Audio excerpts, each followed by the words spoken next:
welcome to another episode. Let me just put my drink over here. Another episode of Sip and Chill. And as you know, here we talk about all things growth, faith, and confidence. So if you want a big sis that talks about all these things, but in a Christ-centered way, so you have come to the right place. So my name is Tiwana and I am your host. I feel a bit weird today because, it's been a minute since I recorded. Last time I was here, I was recording the first video that I've put out on my podcast. So today I am sipping on some tea. So what are you sipping on? Because I'm always gravitating towards people that like drinking tea. So what do you drink? I don't want to make you feel like you are not part of the gang, eh? But what do you drink? Are you a tea girly? Are you a juice girly? What kind of girl are you? And this tea is really hot and nice. I really like it.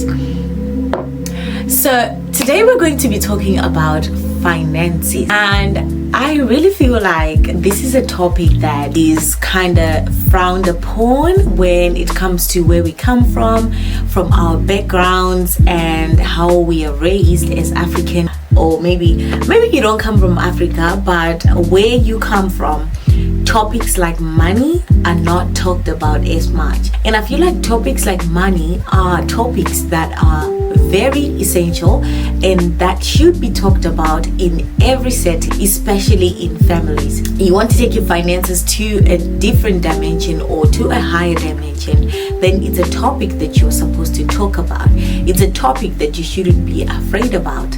And for me, I have had to face those negative behaviors that I had towards money, or thinking that I had towards money. And I'm just going to be sharing a little bit of my journey and what I am doing right now. When I grew up in a family where we were okay, but we were not rich. We were okay, but we were not rich.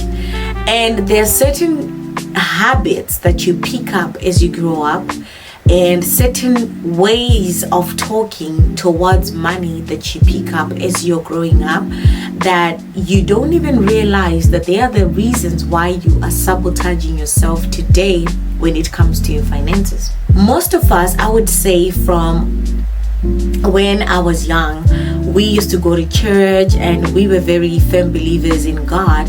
So us having that faith kind of meant that you're not a steward over your money, or you don't steward what you have because you believe God is going to give you more. And that then defeats the whole point of financial freedom, because if you want to take your finances to a different dimension, it means that you need to be aware. You need to have the awareness that a person who has financial freedom has, knowledge that if a person who has financial freedom has. So when it comes to living this whole thing of finances, living it to God, just winging it on a daily because you want God to one day, you want to make it one day, but then you're not following the principles, that's a question. All right, let me have a little sip, because then you're not really intentional about your finances. You're just winging it, and you're just like, okay, in 20 years, hopefully I would have made it. Forgetting that there are steps and there are principles that you're supposed to implement for you to actually make it. One thing that I've learned is that the difference between me, who doesn't have money, and someone who actually... Hello?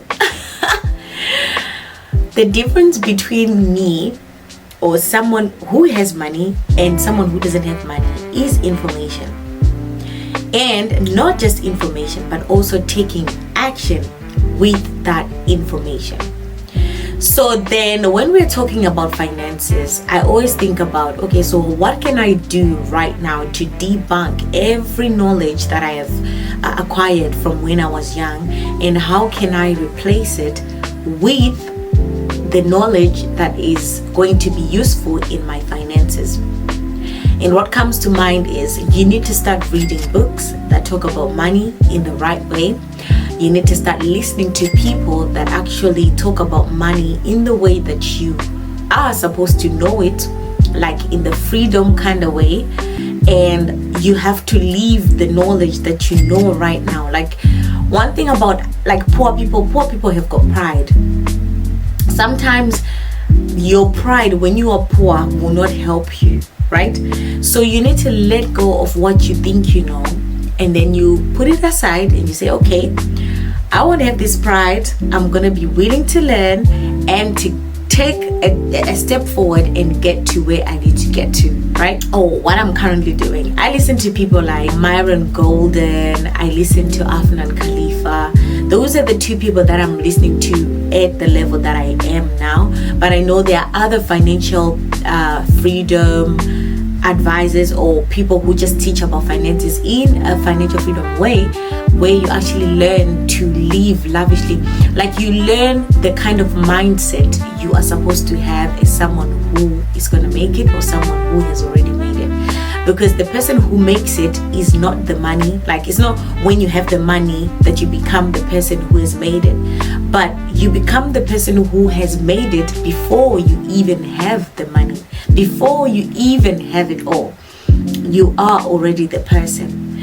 One day I was just looking, guys, like I was looking at one of my mentors, and I was just like, it's so funny how when you look at this person, you can see that they have been the same person from, like, I don't know, from 10 years ago, from 20 years ago. Like, the person has not changed. Of course, you can evolve to get to know better as you go, but what shocks you is that the person has always been the same.